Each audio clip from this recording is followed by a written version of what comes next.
Si la Russie nous abandonne, nous serons dévorés par les États occidentaux. Fidel Guanderica. Fidel Guanderica, c'est qui, les amis? C'est le conseiller de M. Touadéra. Oui. Il est conseiller de M. Touadéra et il a fait ses déclarations, je crois, du mois de janvier.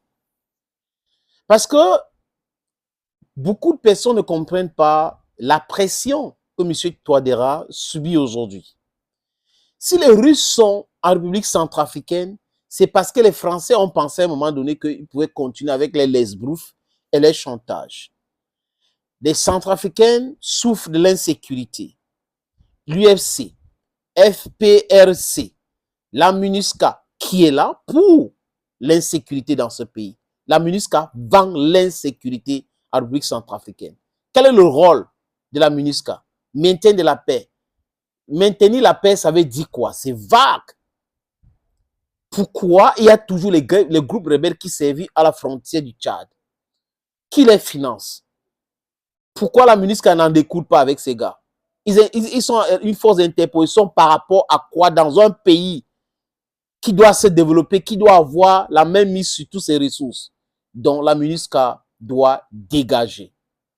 Et je suis contre, quoique ma conviction personnelle, foncièrement contre ces histoires qu'on appelle les forces multinationales pour le maintien de la paix, MINUSMA, MINUSCO, MINUSCA, ce sont des instruments utilisés par les Nations Unies pour maintenir l'hégémonie des pays occidentaux et en plus de continuer le pillage de l'Afrique.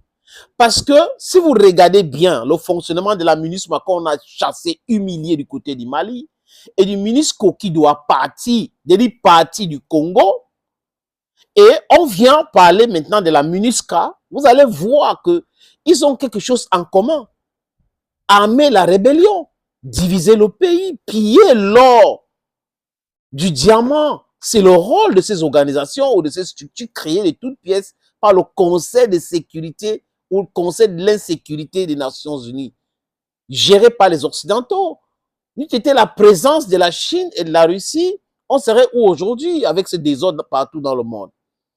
Et je crois du qu'on fait qu'il ne faut pas, ou les gars, ils vont pas prolonger le mandat de la MINUSCA et que ces gars-là quittent la République centrafricaine. J'ai vu une vidéo d'un monsieur qu'on appelle Issan Issa, interrogé au tribunal à Bangui, qui expliquait les choses terre à terre, comment est-ce que la MINUSCA fonctionne, comment ils traitent avec les groupes rebelles, comment ils sont en connivence, comment est-ce que les groupes rebelles échangent l'or pour des armes avec la MINUSCA. Et après, prétend qu'on les a attaqués, leur convoi et tout, on a volé ceci. Tout cela, tout le monde connaît aujourd'hui. J'ai vu aussi une communication de la MINUSCA. Oh, c'est l'acharnement, c'est la désinformation contre nous. Quelle est l'information? Voilà donc un témoin oculaire.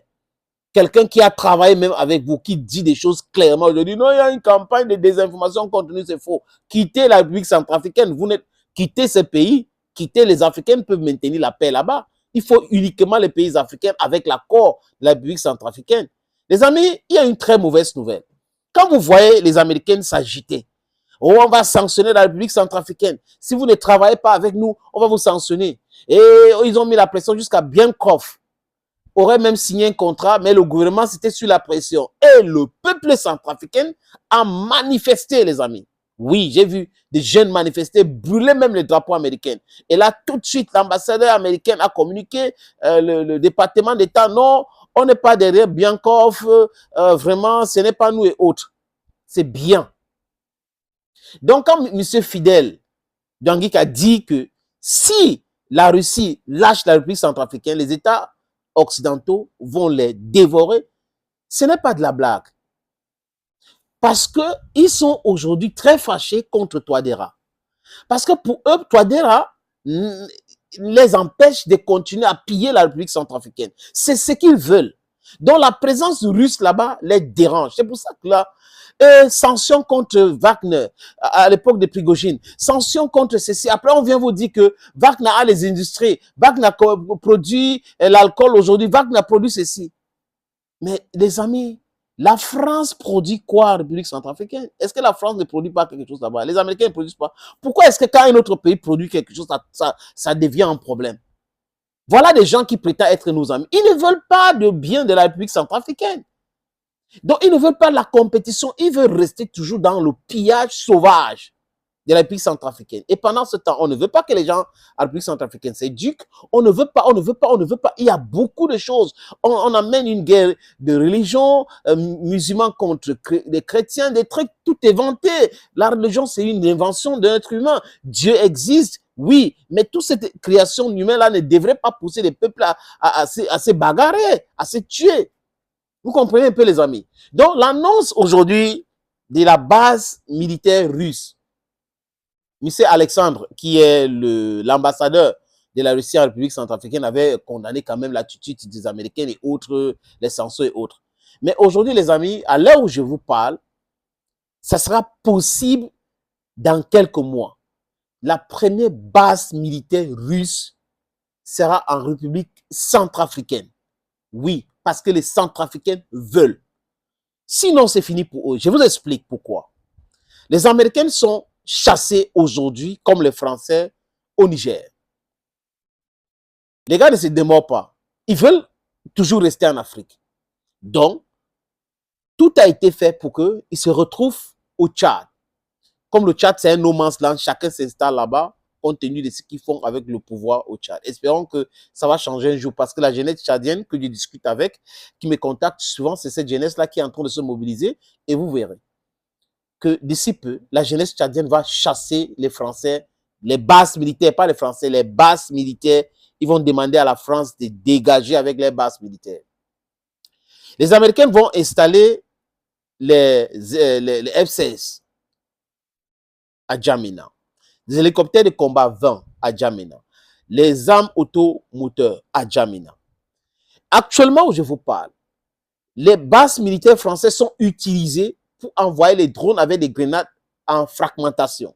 Donc, tuer des civils, attaquer des villages pour imputer ça sur les Russes. Aujourd'hui, la communication est tellement vaste qu'ils ont commencé à changer la façon de faire.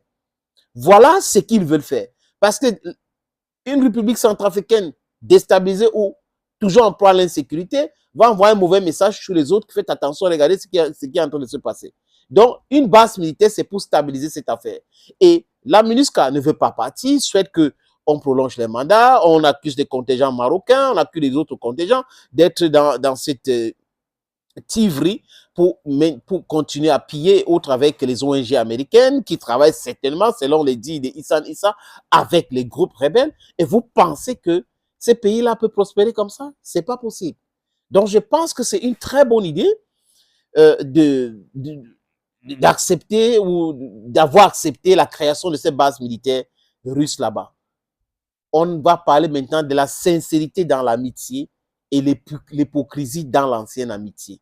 Ils pleurent partout, ils pleurnichent partout. Première base militaire russe en République centrafricaine. Oui, les Centrafricains veulent une base militaire russe chez eux. C'est de ça qu'il est question aujourd'hui. Ce n'est pas à la France, aux États-Unis, autres. Ils veulent, comme les Nigériens à l'époque avaient signé en 2012 l'accord de coopération avec les Américains pour qu'ils puissent installer leurs bases militaires. Les Centrafricains ont le droit aujourd'hui de travailler avec qui ils veulent. Et personne ne doit les donner des leçons. Personne. Donc c'est une bonne idée cette base militaire russe là-bas. Il faut mettre un thème à cette rébellion. Et aujourd'hui, les amis, le message que Issa donne, c'est que ils ont peur que si les Russes installent les bases militaires à l'ancienne palais impérial, ça sera très compliqué pour les groupes rebelles de continuer de voler l'or et le diamant. Vous voyez que, et quand ils volent l'or et le diamant, ils vendent comment? Ils donnent à qui? Ils troquent avec qui? We open our brains. Thank you, friends. Long live la République centrafricaine. Long live peace in that country. Thank you, friends, and bye-bye.